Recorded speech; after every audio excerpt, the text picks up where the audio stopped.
Doon sa mga gustong malaman kung paano magbayad ng OWA membership at ano yung pipil upang form, ito po ang para sa inyo. Ito po ay para din sa mga baguhan na paalis pa lamang at kinakailangan magbayad ng OWA membership. Ito rin po ay para sa inyo. Doon sa mga OFW na hindi na kayo pero gustong mag-renew ng OWA membership, para din po sa inyo ito. So kung ano yon, so tutok na at subscribe.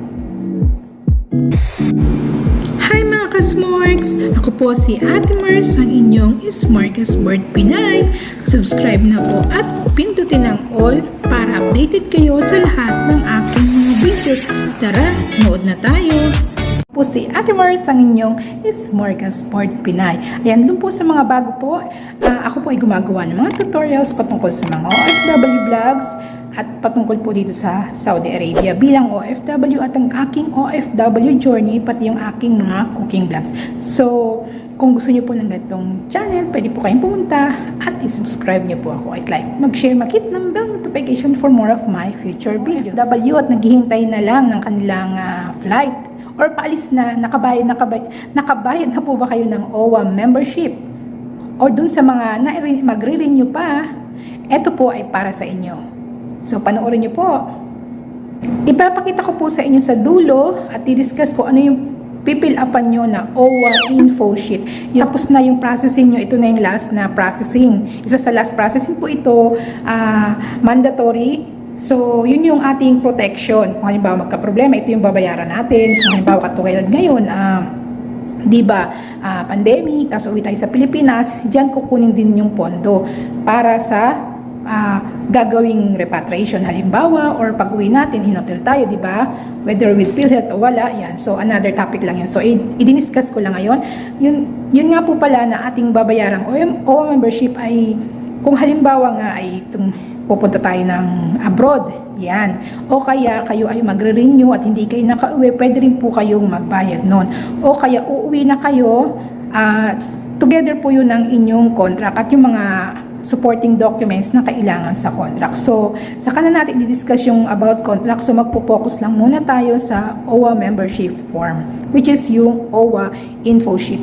Yun nga po palang OWA, yung OFW info sheet na to, hindi magkaiba po ito doon sa sinasabing OFW info sheet na kapag ka ay bago ka mag-abroad at ikaw ay ex-OFW, kakailanganin mong kumuha ng form, magkaiba po yun. Yun din pong sinasabi ko na OFW info sheet na yun, ay kailangan din po yun kung halimbawa pupunta nga rin po kayo ng abroad para malaman kung kayo ay cleared sa inyong dating pag-abroad. So, itong sinasabi ko na OFW info sheet ay iba po ito. Ito po ay OWA membership form po.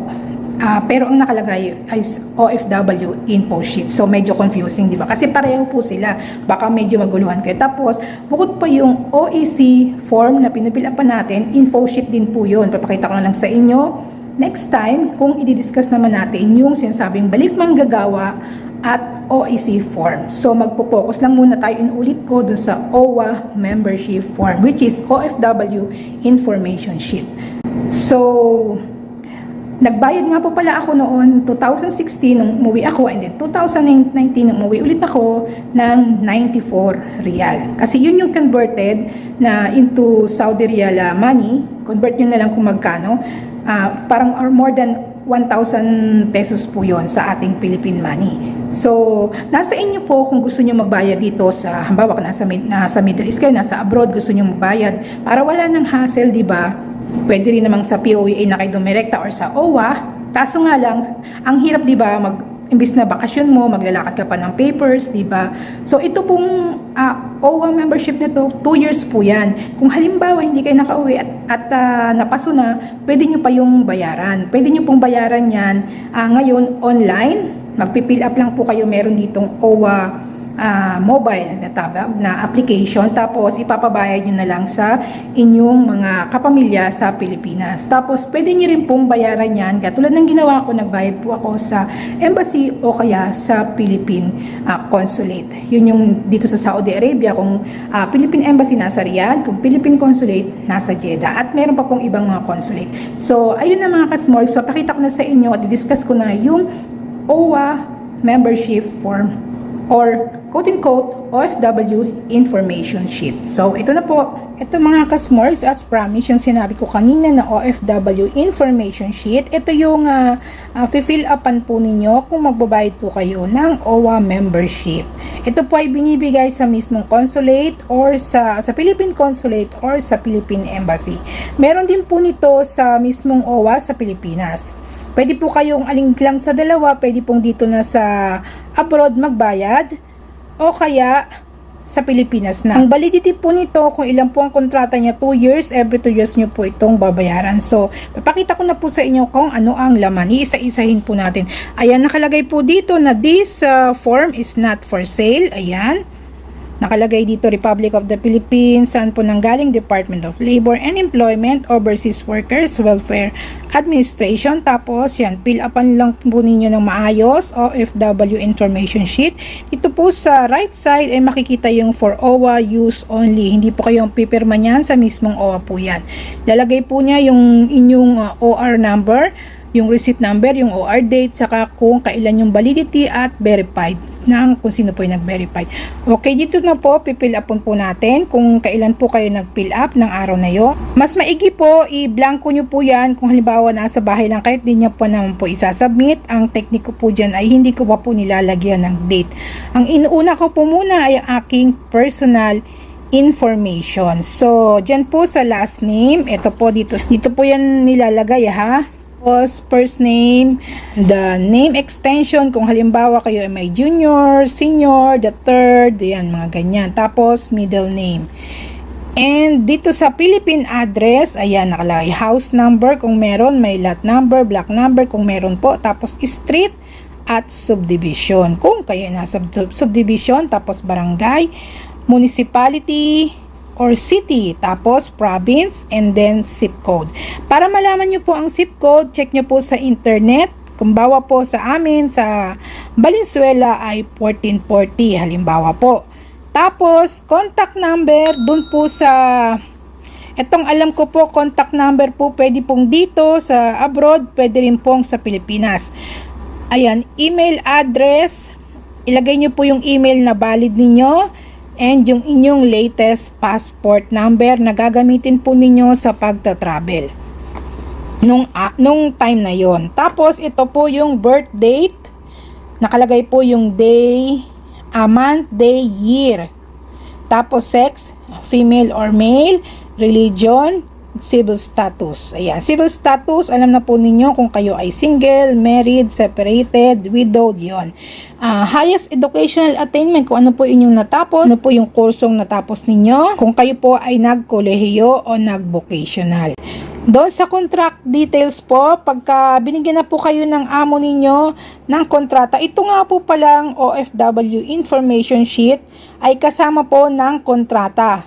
Kasi po ito ay binabayaran po tuwing kayo po ay uuwi. Pero meron pong mga nagbabayad, sabihin ko po sa inyo na nagbabayad po sila, katulad po ako, nag-advance po ako dahil nag-extend po ako ng kontrata ko. So, nagbayad po ulit ako ng OFW, ng OWA membership. Tuloy na po natin, name of company or employer, ilagay nyo po dyan. Tapos, address po ng amo ninyo. And then, yung telephone number po niya, at saka yung job site or yung country. Ibig sabihin kung saan kayo nagtatrabaho na bansa. Tapos, ano ang trabaho nyo? Workers position. Magkano po ang sahod? Nakalagay po, hindi po sa peso, halimbawa kung Saudi Arabia, Saudi Riyal. And then, contract duration, ibig sabihin, ilang taon po kayong magtatrabaho. Lagay nyo po kung 24 months or 2 years, yun po yun. And then, name of agency. Kung meron po, kung first timer po, nilalagay po ito. Then, ito po, kung sino po ang legal beneficiaries po ninyo. Meron pong, or qualified dependents. Medyo, ano po ito, kung halimbawa, wala po kayong anak, asawa lang, tapos hindi kayo kasal, medyo yon, may pagka masalimuot itong answeran. Pero dun sa mga legal beneficiaries, pwedeng tatay, nanay, kapatid na below 18. Pero ako kasi wala na akong mga ganun, so nilagay ko na rin yung kapatid ko, or halimbawa kung meron kayong ampon, ganyan.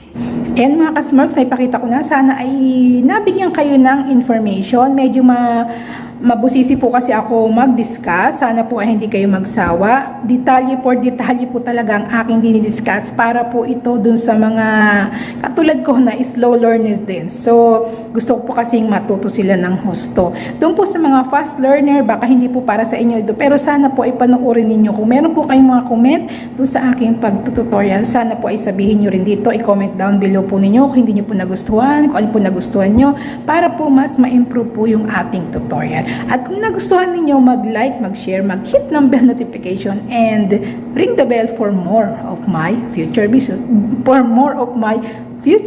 So, yun lang po. Maraming salamat. God bless everyone. Mwah, mwah. See you on my next vlog. Bye-bye.